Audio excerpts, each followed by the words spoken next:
नमस्कार, one India Hindi में आपका स्वागत है। मैं हूं आपके साथ कावेंद्र चौहान। भारतीय मूल के गुप्ता बंधु, जिनके लिए कहा जाता है कि दक्षिण अफ्रीका में उन्होंने इतना बड़ा साम्राज्य खड़ा कर लिया कि वहां की सरकार में कौन मंत्री होगा कौन नहीं होगा यह भी गुप्ता बंधु ही तय करते थे।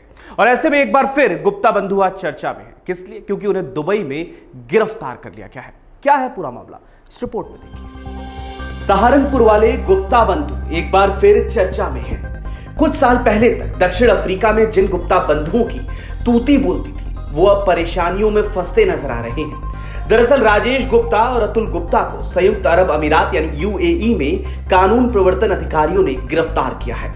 तीसरे भाई अजय गुप्ता की गिरफ्तारी हुई है या नहीं, यह अभी साफ नहीं है। बीते साल इंटरपोल ने गुप्ता बंधुओं की गिरफ्तारी के लिए नोटिस जारी किया था, जिसके बाद अब गुप्ता बंधुओं को 1 साल बाद गिरफ्तार किया गया है। उन पर आरोप है कि दक्षिण अफ्रीका में उन्होंने पूर्व राष्ट्रपति जैकब जुमा के साथ अपने संबंधों का इस्तेमाल निजी फायदों के लिए किया। इसके साथ ही सरकार में भी शीर्ष पदों पर नियुक्तियों को प्रभावित किया। हालांकि गुप्ता बंधु हमेशा से इन आरोपों का खंडन करते रहे हैं। आपको बता दें कि गुप्ता बंधुओं ने दक्षिण अफ्रीका में अपना विशाल साम्राज्य खड़ा कर दिया था। इसकी शुरुआत जूतों की दुकान खोलने से हुई थी। मूल रूप से उत्तर प्रदेश के सहारनपुर के निवासी गुप्ता बंधु के पिता एक राशन की दुकान चलाते थे। 1985 में मंझले बेटे अतुल गुप्ता को पढ़ाई करने के लिए दिल्ली भेजा गया। वहां से अतुल गुप्ता दक्षिण अफ्रीका चले गए, जूते की दुकान खोल ली। व्यवसाय बढ़ा तो बाकी 2 भाइयों को भी वहीं बुला लिया।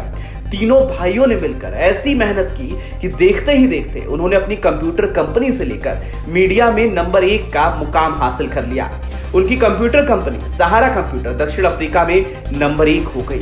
सहारनपुर के मूल निवासी गुप्ता बंधु दक्षिण अफ्रीका में सबसे बड़े कारोबारी बन चुके थे, लेकिन परेशानियों की शुरुआत हुई उनके राजनीतिक संबंधों के चलते। पूर्व राष्ट्रपति जैकब जुमा के साथ गुप्ता बंधुओं का काफी नजदीकी संबंध था और यही राजनीतिक संबंध कारोबार पर हावी पड़ गया। हुआ कुछ ऐसा कि जैकब जुमा को कुर्सी गंवानी पड़ी, तो वहीं गुप्ता बंधुओं को दक्षिण अफ्रीका छोड़ना पड़ गया। और अब इंटरपोल के नोटिस के 1 साल के बाद गुप्ता बंधुओं में 2 भाइयों की गिरफ्तारी हुई है। पंजाब में एसीबी की टीम ने बड़ी कार्रवाई की है। विजिलेंस की टीम ने कांग्रेस सरकार में रहे मंत्री साधु सिंह धर्मसोत को गिरफ्तार कर लिया। खबर है कि मंगलवार तड़के राज्य के पूर्व मंत्री साधु सिंह धर्मसोत को भ्रष्टाचार के आरोप में अरेस्ट किया गया है। आधिकारिक सूत्रों ने ये भी जानकारी दी कि कांग्रेस के नेतृत्व वाली पूर्ववर्ती सरकार में समाज कल्याण और वन मंत्री रहे धर्मसोत को अमलोह से गिरफ्तार किया गया है। हम आपको बताते हैं कि आखिर ये पूरा मामला है क्या, पूर्व मंत्री को गिरफ्तार क्यों किया गया। दरअसल मोहाली के डीएफओ गुरअमन प्रीत सिंह की तरफ से WWICS के मालिक BS संधू के खिलाफ 9 मई को नया गांव थाने में केस दर्ज कराया गया, जिसके बाद उनके बेटे देवेंद्र संधू ने डीएफओ पर भ्रष्टाचार के आरोप लगाए। इस मामले में 2 जून को विजिलेंस ब्यूरो ने मुकदमा दर्ज किया। डीएफओ और ठेकेदार हरमोहिंदर सिंह उर्फ हम्मी को गिरफ्तार कर लिया गया। उस मामले में दोनों आरोपियों को 4 दिन की पुलिस रिमांड ली गई, जिसमें उनसे पूछताछ हुई। सूत्रों ने बताया कि पूर्व मंत्री के गिरफ्तार वन अधिकारियों से संबंध थे। उन पर 25,000 से अधिक पेड़ों की कटाई में शामिल होने का आरोप है। इस मामले में एक पंजाबी दैनिक अखबार के खन्ना स्थित पत्रकार को भी गिरफ्तार किया गया है। दरअसल पंजाब में भगवंत मान सरकार एक्शन में है और भ्रष्टाचार के खिलाफ मुहिम छेड़े हुए है। भ्रष्टाचार के मामले में पंजाब सरकार तेजी से एक्शन ले रही है। पंजाब के मुख्यमंत्री भगवंत मान ने पिछले महीने अपने स्वास्थ्य मंत्री विजय सिंगला को भ्रष्टाचार के आरोप में कैबिनेट से बर्खास्त कर दिया था। सिंगला कथित तौर पर निविदाओं में 1% कमीशन की मांग कर रहे थे। सिंगला को पद से हटाने के बाद पंजाब पुलिस की भ्रष्टाचार विरोधी शाखा ने उन्हें गिरफ्तार किया था। इस गिरफ्तारी के बाद सीएम मान ने संकेत बिल्कुल साफ कर दिए थे कि अगर कोई भ्रष्टाचार करेगा तो उसके खिलाफ सख्त कार्रवाई की जाएगी। बहरहाल अब गिरफ्तार पूर्व मंत्री साधु सिंह से इस मामले में पूछताछ की जाएगी। बीजेपी की निलंबित सांसद नुपुर शर्मा के पैगंबर मोहम्मद पर दिए गए विवादित बयान की खाड़ी समेत मुस्लिम बहुल देशों में निंदा हो रही है, लेकिन इन सब के बीच नुपुर शर्मा को नीदरलैंड के एक सांसद का समर्थन मिला है। नीदरलैंड के सांसद गेट विल्डर्स ने खुलकर नुपुर शर्मा का समर्थन करते हुए कहा कि उन्होंने कोई गलती नहीं की है। गेट विल्डर्स ने कहा कि ये बहुत हास्यास्पद है कि अरब और इस्लामिक देश भारतीय नेता नुपुर शर्मा के पैगंबर के बारे में सच बताने पर भड़के हुए हैं। उन्होंने सवाल किया कि भारत माफी क्यों मांगे। इसके साथ ही सांसद गेट विल्डर्स ने भारतीयों से अपील करते हुए कहा कि भारतीय लोगों को नुपुर शर्मा का समर्थन करना चाहिए। नीदरलैंड के सांसद गेट विल्डर्स ने ट्वीट किया। उन्होंने अपने ट्वीट में लिखा, तुष्टीकरण कभी काम नहीं करता है, ये चीजों को और ज्यादा खराब कर देता है, इसलिए भारत के मेरे मित्रों, आप मुस्लिम देशों की धमकी में ना जाएं। उन्होंने आगे लिखा कि आजादी के लिए खड़े हों और अपनी नेता नुपुर शर्मा का बचाव करें, जिन्होंने पैगंबर के बारे में सच बोला था। आपको बता दें, इस ट्वीट के बाद अब गेट विल्डर्स को भी मौत की धमकियां दी जाने लगी हैं। इससे पहले कतर, कुवैत, पाकिस्तान, इंडोनेशिया समेत 10 से ज्यादा मुस्लिम देशों ने नुपुर शर्मा के द्वारा पैगंबर पर की गई टिप्पणी की आलोचना की थी। सऊदी अरब ने भी नुपुर शर्मा की पैगंबर मोहम्मद पर की गई टिप्पणी पर निंदा की है। गौरतलब है कि टीवी चैनल पर दिए गए विवादित बयान के बाद नुपुर शर्मा को बीजेपी ने 6 सालों के लिए सस्पेंड कर दिया है। वहीं नुपुर शर्मा को तब से लगातार बलात्कार और जान से मारने की धमकियां मिल रही हैं।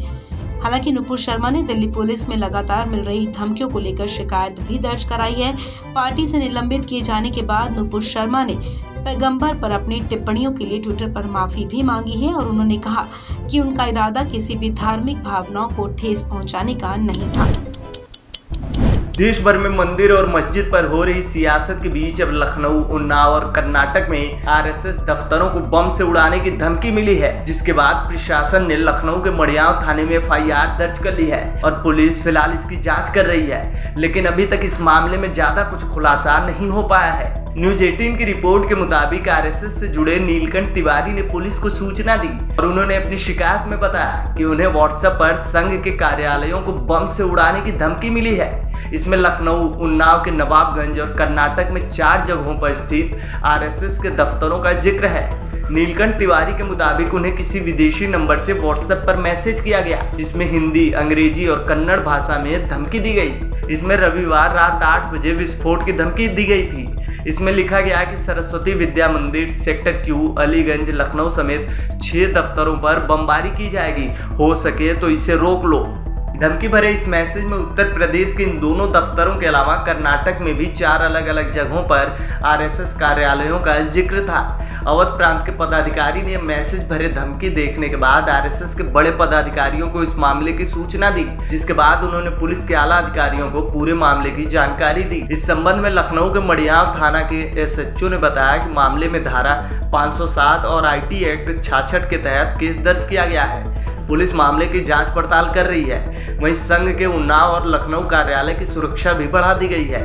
इंडिया.com की रिपोर्ट के मुताबिक लखनऊ में आरएसएस के 2 कार्यालय और कर्नाटक के 4 कार्यालयों को बम से उड़ाने की धमकी दी गई है। पुलिस ने बताया कि अल अंसारी इमाम रजी उन मेहदी नाम का एक व्हाट्सएप ग्रुप बनाकर कन्नड़, हिंदी और अंग्रेजी भाषा में धमकी लिखी गई है। अल अंसारी इमाम रजी उन मेहदी नाम का व्हाट्सएप ग्रुप अज्ञात लोगों द्वारा संचालित किया जा रहा है। व्हाट्सएप नंबर के आधार पर पुलिस जांच पड़ताल कर रही है। हालांकि ग्रुप को संचालित करने वाले लोग कौन हैं या ये कहां से संचालित हो रहा है, पुलिस को अभी तक इस मामले की कोई जानकारी नहीं मिल पाई है।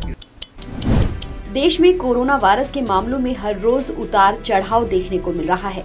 बीते कई दिनों से कोरोना के मामलों में बढ़ोतरी देखी जा रही थी, लेकिन स्वास्थ्य मंत्रालय की जारी ताज़ा रिपोर्ट के मुताबिक भारत में नए कोविड-19 केसों में कल के मुकाबले 17.8% गिरावट आई है। पिछले 24 घंटे में देश में 3,714 कोरोना के नए मामले सामने आए हैं। नए मामले सामने आने के बाद कोरोना से संक्रमित मरीजों की संख्या बढ़कर 4,31,85,049 हो गई है, जबकि कोरोना का इलाज करा रहे मरीजों की संख्या 26,976 है, जो कुल मामलों का 0.06% है। वहीं इस दौरान कोरोना से पिछले 24 घंटे में 7 लोगों की मौत हुई है, जिसके बाद देश में अब तक कुल 5,24,708 लोगों की मौत कोरोना से हुई है। बड़ी बात यह है कि देश में पिछले 2 दिन से 4,000 से ज्यादा मामले दर्ज हो रहे थे। आंकड़ों के मुताबिक कल 2,513 रिकवरी हुई, जिसके बाद अभी तक 4,36,33,365 लोग कोरोना संक्रमण से ठीक हो चुके हैं। राष्ट्रव्यापी टीकाकरण मुहिम के तहत अभी तक कोरोना वायरस रोधी टीकों की 194 करोड़ से ज्यादा खुराक दी जा चुकी है। कल 13,96,169 डोज दी गई, जिसके बाद अब तक वैक्सीन की 194 करोड़ 27,16,543 डोज दी जा चुकी है। बता दें कि पिछले करीब 5 दिन से लगातार केरल और महाराष्ट्र में सबसे ज्यादा कोरोना के मामले सामने आ रहे हैं। इन दोनों राज्यों से सामने आ रहे कोरोना के आंकड़े देश को चिंता में डाल चुके हैं। केरल पर नजर डालें तो केरल में पिछले 24 घंटे में 1,383 नए मामले सामने आए, तो वहीं महाराष्ट्र में 1,036 नए मामले दर्ज किए गए। स्वास्थ्य मंत्रालय लगातार कोरोना के मामलों पर नजर बनाए हुए है। केरल, महाराष्ट्र के बाद दिल्ली से सबसे ज्यादा कोरोना के मामले दर्ज किए गए और दैनिक संक्रमण दर 3.47% दर्ज की गई। हालांकि पिछले एक दिन में कोविड-19 से किसी मरीज की मौत नहीं हुई। स्वास्थ्य विभाग के बुलेटिन के मुताबिक पिछले दिन दिल्ली में कोविड-19 के लिए केवल 7,128 नमूनों की जांच की गई, जिनमें से 3.47% में संक्रमण पाया गया। पिछले 2 दिन से लगातार बढ़ने के बाद कोरोना केस में आज कमी आई है, जिससे थोड़ी राहत मिली है। फिलहाल इस खबर में इतना ही। देश और दुनिया की तमाम खबरों के लिए आप बने रहिए वन इंडिया हिंदी के साथ।